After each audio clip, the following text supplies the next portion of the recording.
नमस्कार, मैं हूं धर्मेंद्र कुमार और आज आपके बीच स्टोरी लेकर के उपस्थित हुआ हूं, जो स्टोरी आपकी ज़िंदगी में, आपकी लाइफ में बहुत बड़ा बदलाव लाने वाली है। मैं जब इस स्टोरी को गूगल पर पढ़ा ना, तो अंदर से हिल गए।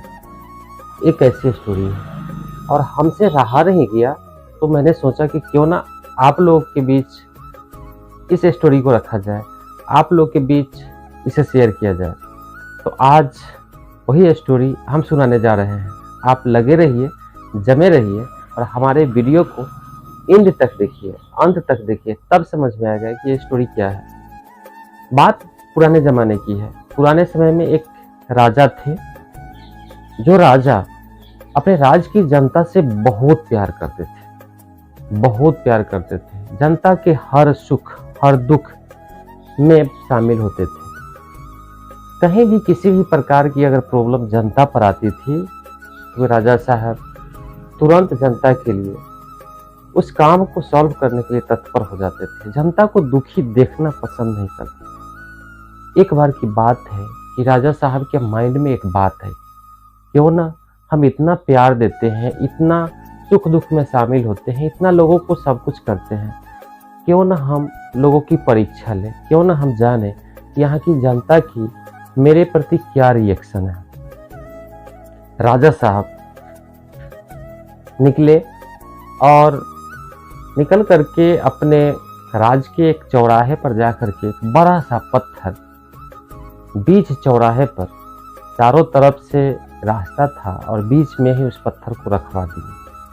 पत्थर को रखवाने के बाद क्या हुआ कि राजा साहब छुप गए, भेष बदल करके चले गए और भेष बदल करके वे चले आए देखने कि उस पत्थर के प्रति लोगों का क्या रिएक्शन आता है। अब उस रास्ते से बहुत सारे लोग गुजरते थे। कोई गुजरता था, रास्ते से देखता था इतना बड़ा पत्थर, तो कहता था यहाँ के राजा कैसा है भाई, बड़ा दुष्ट प्रवृत्ति के।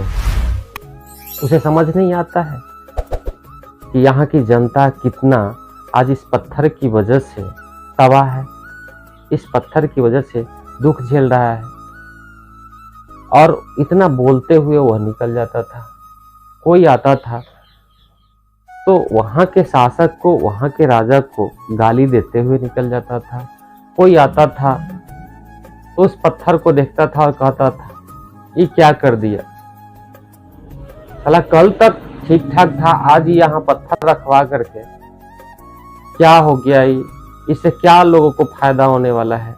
इतना पढ़ करके लोग निकल जाता था। इसी तरह करते करते करते करते करते करते कुछ दिन बीत गया। राजा साहब रोज भेष बदल करके उस पत्थर की मुआयना करते रहते थे। समय बीतता गया, लगभग 3-4 महीने हो गए और उस पत्थर के आजू बाजू से, उस पत्थर के अगल बगल से लोगों ने रास्ता बना लिया, लेकिन उस पत्थर को हटाया नहीं किसी ने। रास्ता बना लिया और उस पत्थर को हटाया नहीं।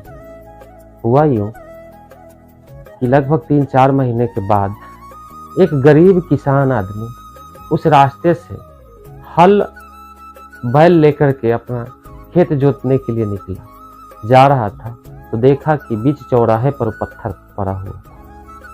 बीच चौराहे पर पत्थर पड़ा हुआ था तो वह सोचा कि इस पत्थर की वजह से कितने लोगों को कितनी परेशानी झेलनी पड़ रही है, क्यों ना इस पत्थर को हटाया जाए। और वह गरीब किसान आदमी उस पत्थर को ढकेलना शुरू किया। इस पत्थर को ढकेलना शुरू किया। ढकेलते ढकेलते लगभग 2-3 घंटे के असफल प्रयास से भी वह पत्थर धीरे धीरे हिलते हिलते वह पत्थर साइड हो गया। और पत्थर जब अलग हो गया, पत्थर को वह ढकेल करके साइड कर दिया, तो उसने देखा कि उस पत्थर के नीचे से एक लाल कपड़े लपटी हुई पोटली मिली। उस पत्थर के नीचे से जो पोटली मिली ना, उस पोटली को वह उठा करके खोलता है तो उसमें देखा कि उसमें सोने के सिक्के ढेर सारे थे और एक लेटर लिख करके उसमें रखा गया था कि इस पत्थर को जो हटाएगा ना, वह इस सोने के सिक्के का भागी होगा मैं यहाँ का राजा, इस पत्थर को मैं रखवा रहा हूँ। और वह गरीब किसान आदमी उस सोने के सिक्के को लिया, बहुत खुश हुआ और वह ले करके चला गया अपने घर। ठीक इसी तरह से हमारे जिंदगी के साथ भी होता है। हमारे जिंदगी में भी ठीक इसी तरह की घटनाएं घटती है। कोई मुसीबत आ खड़ा होता है ना, तो हम लोग उस मुसीबत का काट निकाल लेते हैं, उस मुसीबत को छोड़ देते हैं, उसके साइड होकर के आगे बढ़ जाते हैं। लेकिन सोचने की बात है कि अगर पत्थर जैसी मुसीबत अगर सामने आ गई हो, तो हम मुसीबत से लड़ करके वैसी ही अपॉर्चुनिटी ले सकते हैं, वैसे ही अवसर हमें मिलता है, वैसे ही हमें सोने की मुहरें मिल सकते हैं, वैसे ही हमें सफलता मिल सकती है।